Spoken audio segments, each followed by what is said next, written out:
This is definitely our biggest haul yet. I'd say it was worth all the trouble. We are finally rich. This is way more than I expected. მოგესალმებით მეგობრებო. დაგიბრუნდით შემდეგი ეპიზოდით. Кайხანია მგონი აღარ ჩაგვიწერია. ის წინები ერთად ჩავწერეთ რა და რაღაც დიდი პაუზა გამოგვინა, მაგრამ სამგეთ კაი კომპანიით დაგიმოვიდა. მოგესალმებით მეგობრებო. მადლობა კიდევ ერთხელ ჩვენი პოდკასტის მხარდაჭერისთვის. ჩვენი ერთგული პარტნიორი არის კომპანია Loyalty. გთხოვთ გამოიწეროთ ჩვენი არხი და ლაიქოთ და დაგვიკომენტაროთ რას ფიქრობთ ამ და სხვა ეპიზოდებზე და გაგვიზიაროთ თქვენი რეკომენდაციები სამომავლო ეპიზოდების შესახებ. დევიდ, დღეს რა კომპანია განვიხილოთ? შენ ნახე ბოლოს რაზე ვფიქრობდი ეს პერიოდი რა. ვფიქრობდი რომ მე მგონი რაღაცა რუბრიკების შემოტანა შეგვიძლია. და ერთ-ერთი საინტერესო რუბრიკა იქნება უცნაური მენეჯმენტის პრაქტიკები. ოღონდ რომელიც მუშაობს თორე უცნაური მენეჯმენტი ახლა თუ იმას დავარქვათ რომელიც არ მუშაობს, ეგ არავის არ ჭირდება რა თქმა უნდა. და ამიტომ ვფიქრობ ერთ-ერთი ყველაზე დიდი და ერთ-ერთი ყველაზე ცნობილი უცნაური კომპანიით დავიწყოთ, რომელიც არის Bridgewater Associates. სავარაუდოდ ბევრს არ ექნება გაგონილი ეს კომპანია, თუმცა არის თავის სფეროში მონსტრი.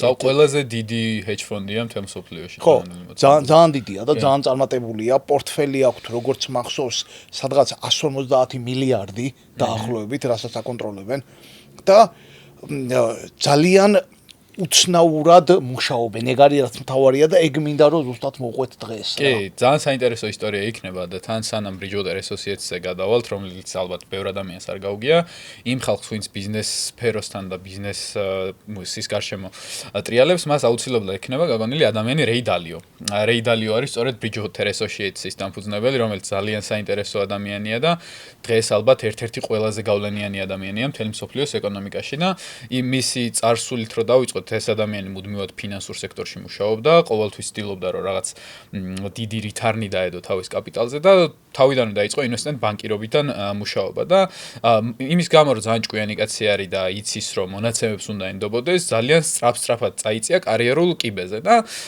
მივიდა იმდენად საინტერესო პოზიციაზე, რომ მის აზრს ძალიან ბევრი ადამიანი ენდობოდა და აი მაგას სხვათა დავამატებ. მოკლედ ამის ისტორია როგორ არის რა, რომ რადგან მუშაობდა არის investment banking, ასე ვთქვათ, და investment banking-ი ხა რო ვთქვათ რა, ძირითადად რა არის, რომ ანუ შენ სხვა ხალხისგან იღებ ფულს, ასე ვთქვათ, ფონდები როგორც მუშაობს, რო განმარტოთ, ხო? სხვა ხალხისგან იღებ ფულს და მათ კაპიტალს განკარგავ. და შენი მთელი, ასე ვთქვათ, წარმატება ან წარუმატებლობა დამოკიდებულია იმაზე, როგორ გათვლი რა მოხდება ბაზარზე. ხო? და ამან თავის კარიერა დაიწყო მასე, რომ რამდენიმე გათვლა გააკეთა ძალიან ჭკვიანური. და სახელი გაუვარდა. უკვე ხალხი მიდიოდა ამასთან და ეკითხებოდა, რომ აბა რა გავაკეთო, სად გადავიტანო ჩემი კაპიტალი, როგორ მართო, რა სელოდები და ისე წავიდა, რომ ეს რასაც ამბობდა, ყველაფერი ყოველთვის მასაჯდებოდა რა და მოკეთ ძალიან პოპულარული გახდა და აი ამ იმაში რო ასე ვთქვათ პოზიციაზე მაგდოს ძალიან მაგარი ააცდინა. კი.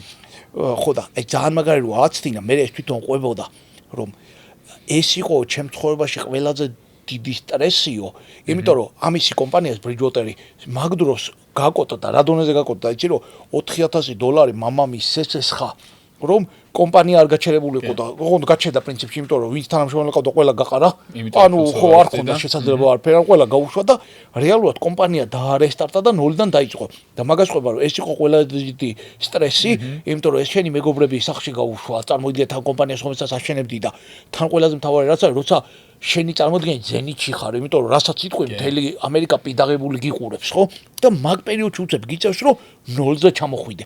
მაგრამ რა თქვა, რომ აქედან ვისწავლე, რომ თურმე მე არ ვარ ყოველთვის მართალი და ეს დამეხმარა იმაში, რომ შემეხედა ჩემი თავისთვის განსხვავებულ საკით, რაც მათ საფუძველი დაუდო Bridgewater ვერსია 2-ს, ასე ვთქვათ, მაგის ასე ვთქვათ ახალი პოზიციით დაწყებას, ასე ვთქვათ. თან საინტერესოა ზოგადად ამ ინდუსტრიას რო შევხედოთ, ძალიან მნიშვნელოვანია, რომ ერთი გათვლა ერთ კომპანიაში ინვესტიციის ჩადება თუ გაგიმართლებს, შეიძლება ძალიან დიდი უკუგება მოიტანოს და სწორედ ასეთ უკუგებებზე იყო Ray Dalio-ს კარიერა იქამდე აშენებული და ყოველთვის, როდესაც ასეთ მიმდევრობით გამოიცნობ რამდენიმე კომპანიას, მე შენ თვითონვე გეწყება ეგო ბუსტი და შენ თვითონვე ფიქრობ, რომ ძალიან მაგარი ვარ, თურმე მე შემიძლია სწორი გადაწყვეტილებები მივიღო და ამ დროს ძალიან რთულია, რომ გამორთო ეს ეგო, გამორთო ეს შენი ემოციური მიჯაჭვულობა, შენი გადაწყვეტილებების მიმართ და ობიექტურად შეხედო ამ მოცემულობას. მოკლედ რო ვთქვათ, რომ რა შეცდომა დაუშვა რეი დალიომ, ეს იყო, რომ რეი დალიო გათვალა, რომ 1980-იან წლებში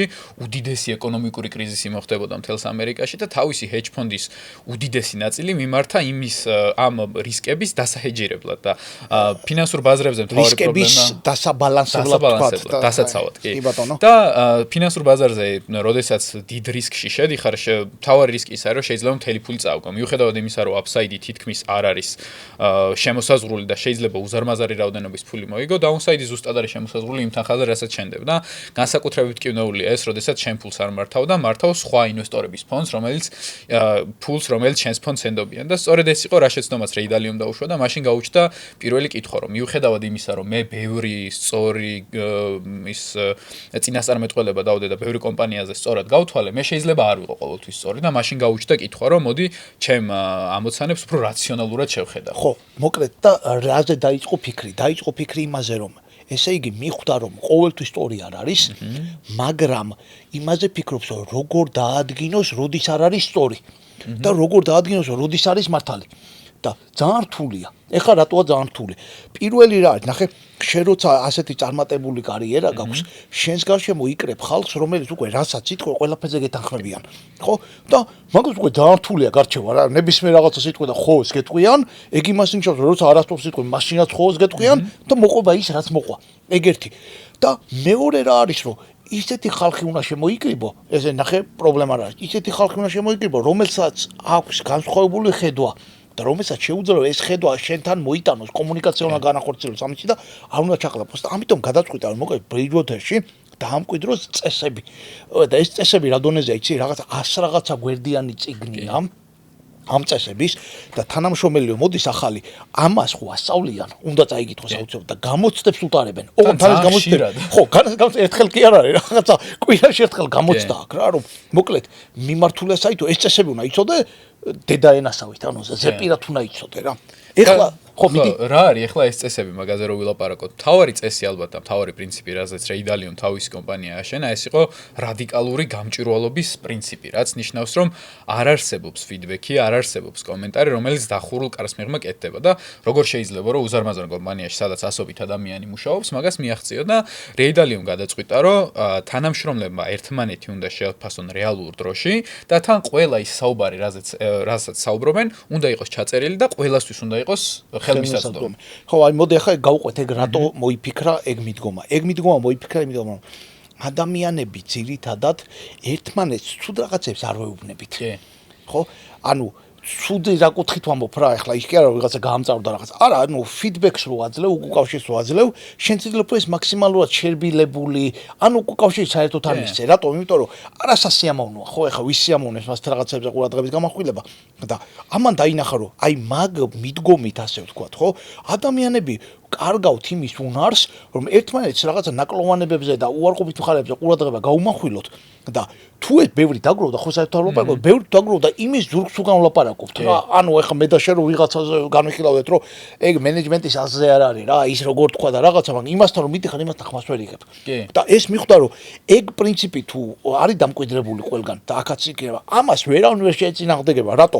იმიტომ რომ სათავეშია კომპანიის და საერთოდ ახლა სათავეში ვინც არის ძირითადად მაგ პრივილეგიით სარგებლობს რა რაც გინდა თქვა ახლა თან ჩემ თავს დაუქნევენ სხვა მიდგომა თითქმის არ არსებობს რა თან ძალიან მნიშვნელოვანია ეგ მიდგომა იმ სექტორში რა სექტორშიც Bridgewater Associates-ი მუშაობს იმიტომ რომ რეი დალიოს საფხედველობას რო შევხედოთ და ზოგადად როგორ ფიქრობს ეკონომიკურ ბაზარზე ნუ არა მხოლოდ ეკონომიკურ ბაზარზე ყველა ორგანიზმზე ეგრე ფიქრობს მათ შორის ადამიანზეც ის არის რომ ყველა ქცევა რა ქცევასაც ადამიანი ორგანიზაცია თუნდაც ქვეყნის ამ სოფლიო ეკონომიკა ახორციელებს არის კონკრეტული წინასწარ განსაზღვრული ნაბიჯების გამოწვეული და სწორედ ამიტომ რადგან რეი დალიო ფიქრობს რომ თუ კი ყველა მონაცემი გექნება შენ შეგიძლია რომ სწორი გადაწყვეტილება მიიღო ამ პროცესზე დააფუძნა ამ თავარ იდეაზე დააფუძნა თავისი პრინციპი რომ ყველა ერთმანეთის მიმართ უნდა ვიყოთ მაქსიმალურად გამჭვირვალოები რაც ნიშნავს რომ თუ შენ შეამჩნევ რომ შენი თანამშრომელი რაღაცას არასწორად ამბობს არ უნდა მოგერიდოს იმის თქმა რომ არასწორად ამბობს და მეტიც თუ რაღაცა თვისება აქვს ისეთი რომელიც თქვენ საერთო საქმეს ხელს უშლის იმ თვისებაზე აუცილებლად უნდა მივთითო ხო და ეს რომ მიიღო, ეს გადაწყვეტილება რომ მიიღო, თან ახლა წეღარ რას თქვი, ეგ არის რომ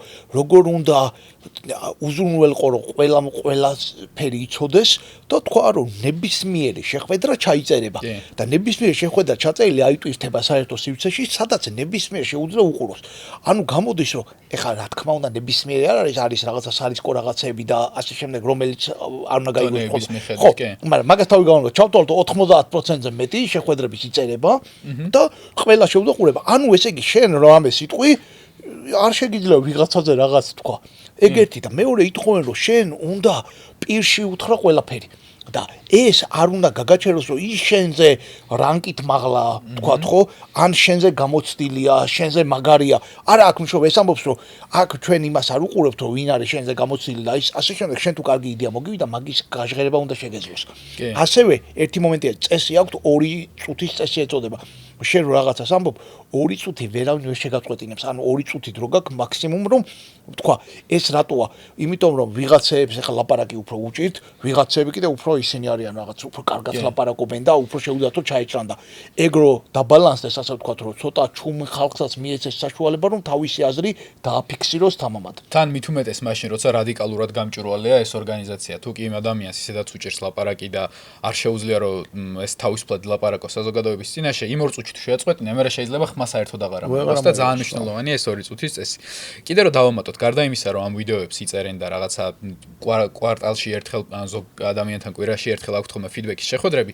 ეს ყველა ფიდბექი და ეს ყველა შეფასება იწერება სისტემაში ანუ თავის დროზე როდესაც ეს დაიწყო და მაშინ ხელოვნური ინტელექტის მოდელები ისე განვითარებული არ იყო ამას მექანიკურად მანუალურად იწერდნენ ხოლმე თავის სისტემაში და როდესაც შენ ხვდებოდი ახალ ადამიანს იმ ახალ ადამიანზე შეგიძლია ამოგეწია თერმშიტი და წაგეკითხა როგორია ეს ადამიანი რა უჭირს რა პლუსები აქვს რა მინუსები აქვს და ერთის მხრივ როდესაც შენ შედიხარ შეხვედრაზე შენთვის მარტივია რომ იმ ადამიანს გაუგო და იმ ადამიანთან საერთოდ გამონახო მაგრამ მეორე მხრიდან რომ შეხედო იმ ადამიანმა შენზე ყველაფერი იცის და თან როგორც თქვი რადიკალურად გამჭვირვალეა ეს ყველაფერი მან მარტო შენი დადებით თვისებები კი არ იცის შენი ყველაზე ცუდი თვისებებიც იცის და წინასწარაა მომზადებული იმისთვის რომ შენ ცუდ თვისებებზე გელაპარაკოს ხო ეხლა მოდი აი შევხედოთ ასეთნაირად აი ფიდბექის კუთხით შევხედოთ რა აი რო დავფიქრდეს ვის სიამოვნებს ფიდბექის მიღება ხო და არავის ხო ანუ არ არსებობს ასეთი რაღაცა და აქ შემოდის ეს რეიდალი რას ამბობს მაგაზე ამბობს ასეთ რაღაცას რომ ადამიანის ტვინი შეგვიძლია გავყოთ რაღაცა ორ ნაწილად ერთი არის ლოგიკური ტვინი ხო რომელიც რას ამბობს რომ ჩვენ ყველას გვინდა მივიღოთ ფიდბექი რატო იმიტომ რომ გაუმჯობესება ყველას გვინდა არავის არ გვინდა რომ რაღაცაში მაჩანჩალები ვიყოთ რა თქმა უნდა გვინდა მაგრამ არსებობს მეორე ტვინიც რომელიც არის ემოციური ტვინი რომელიც ამბობს რომ შენ რაღაცას გეუბნები იმას ნერვები ეშლება ხო ის მეორე ტვინი რაც არის და ამიტომ რეიდალიო მაგას ამბობს რომ ჩვენ უნდა ვისწავლოთ რომ ემოციების მიუჩინოთ თავისი ადგილი ანუ ემოცია უნდა იყოს საჭირო ემოციები უნდა გამოვიყენოთ საჭირო ემოციები რა არის რომ მაგალითად რაღაცა inspiration როგორ არის შთაგონება ხო შთაგონება რაღაცა რომ გიყვარს რაღაცა ინსპირაცია ეგენი მაგარი ისინი ანუ რაც გეხმარება შენ წინსვლაში მაგრამ ემოციები როგორც არის მაგალითად ეგო ხო და ასეთი რაღაცეები ისინი ხელს გიშლით შიში სიტყვი ანუ ეგენი ხელს გიშლის იმაში რომ შენი საქმე კარგად გააკეთო და აი ხო დავფიქრდეთ ხო ლოგიკურად თითქოს ძალიან კარგია ხო ხა მოდი ყველანი გავითადეთ ასე და წარმოიდგინე სიტუაცია რომ ყოველ დღე ხებთან ერთად და ყველა გიყურებს თან ჩათვალე ვიღაცები რაღაცებს გეუბნებიან რომ შენ ლაპარაკი არ იცი ხო თქვათ რა ანუ რაღაცა ამას ვერაკეთებ ლოგიკა გიჭირს ძალიან პათეტიკური ხო წარმოიდგინე რა საშინელებაა რა მაგის გამოა ზუსტად რომ ერთ-ერთი ყველაზე დიდი turnover-ი აქვს თანამშრომლების წასვლის ასე ვთქვათ პროცენტულობა არის ერთ-ერთი ყველაზე მაღალი კი პირველ წელს 4-დან 1 ადამიანი მიდის ხოლმე სამსახურიდან და პირველ 2 წელიწადში 3-დან 1 მიდის ანუ ესე იგი რეალურად 1/3 ამას ვერ უძლებს და თანაკ ლაპარაკია ხალხზე ეს ხო მან რომ მიდიხარ მინდა ქუჩიდან ხوار მიდიხარ ვიღაცა შებოდიალდა და მოვიყონოთ ანუ ეგენი იცი უკვე რომ მასე ხდება და ეს კომპანია მოგწონს და გინდა რომ განვითარდეს და თან ეს კომპანია ერთ-ერთი ყველაზე დიდი კომპანია როგორც თქვით რა ანუ ძალიან წარმატებული კომპანია და შენ ასე მიდიხარ მომზადებული ფსიქოლოგიურად შინაგანად мотивация გაქვს ის გაქვს და მაგის და მიუხედავად მესამედი მაინც გარბის იმიტომ რომ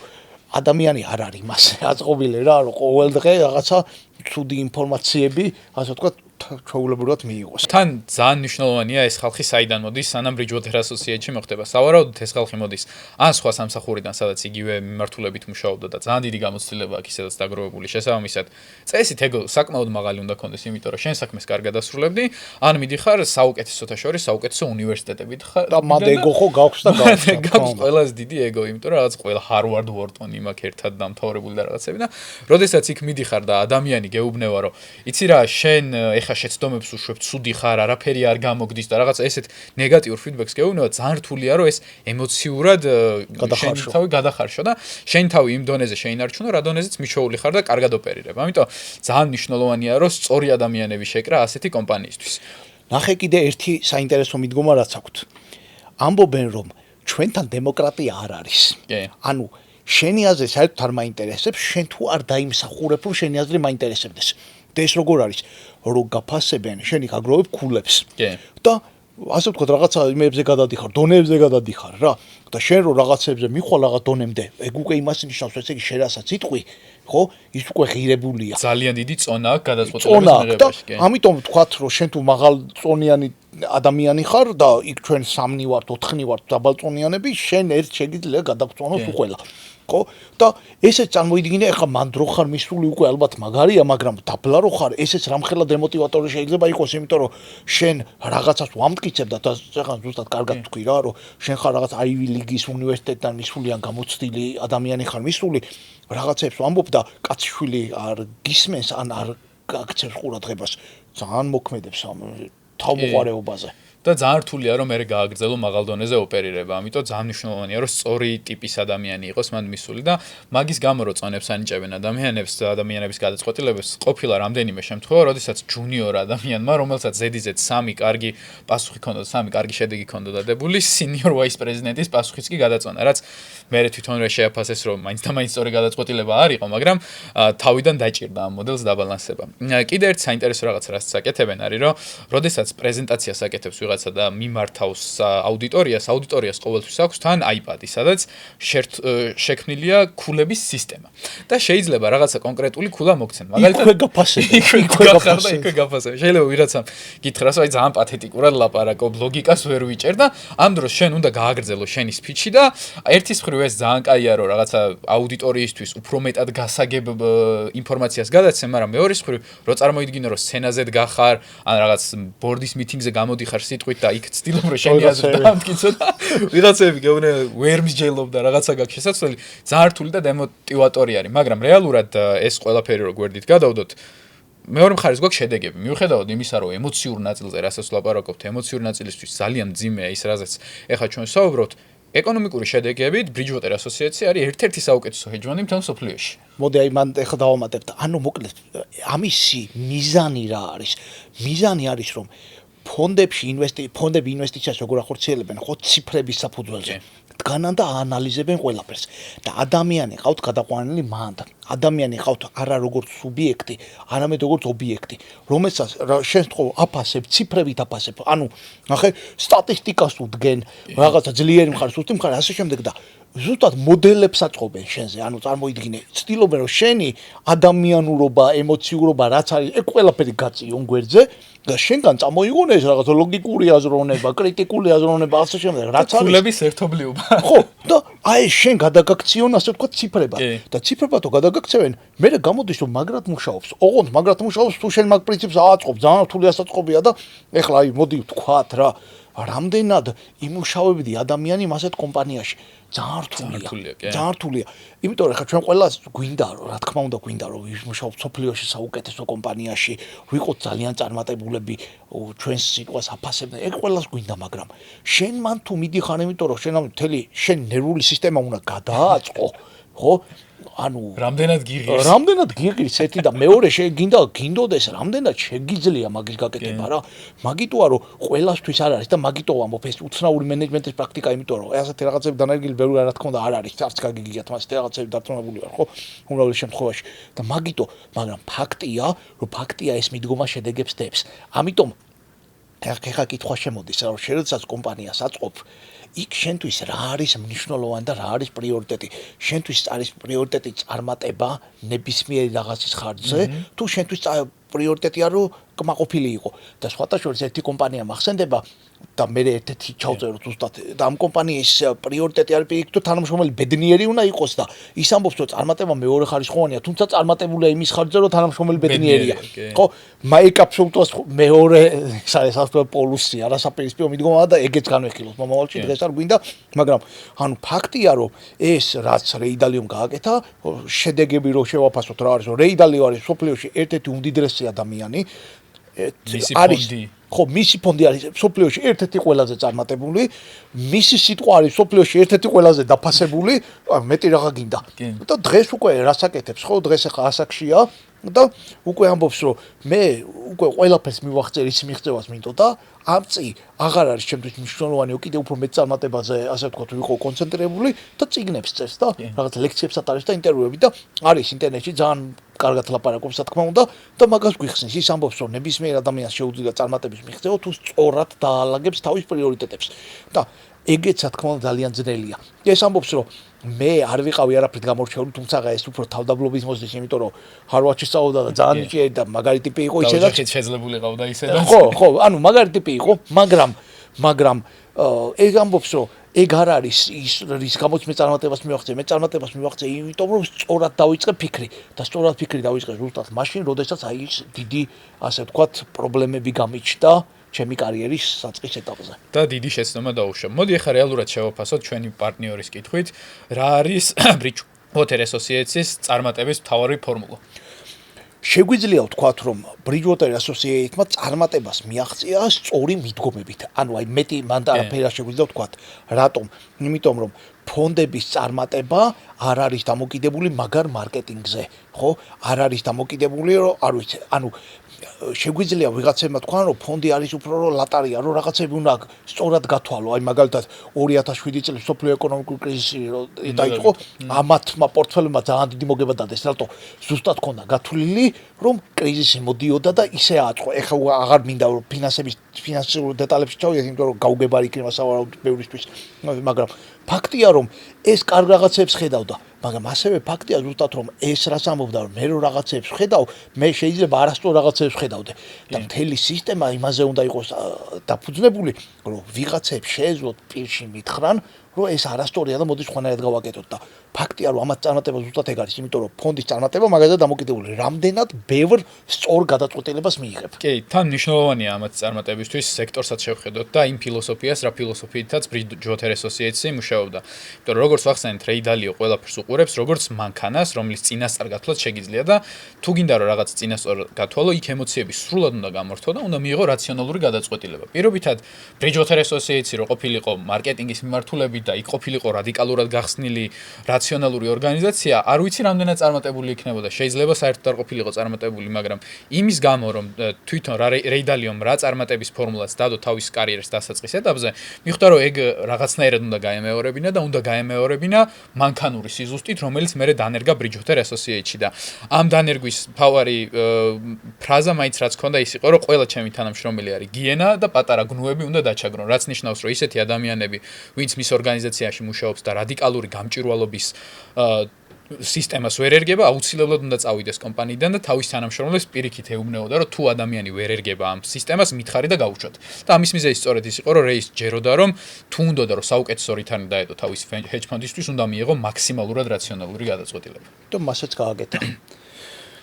ეგ არის მე მგონი. ეგ არის. მე მგონი საინტერესო გამოვიდა, მე რაც მინდა და რასაც ვიზავთ აუცილებლად, მომავალში რაღაც პერიოდულობით შემოგთავაზებთ ხოლმე ასეთ საინტერესო მენეჯმენტის მიდგომებს და მაგარი ის არის ზუსტად რომ ყველა არის ერთმანეთისგან 360 გრადუსით, კი არა თუ რამდენიც არის 180 გრადუსით აბსოლუტურად განსხვავებული, ხო?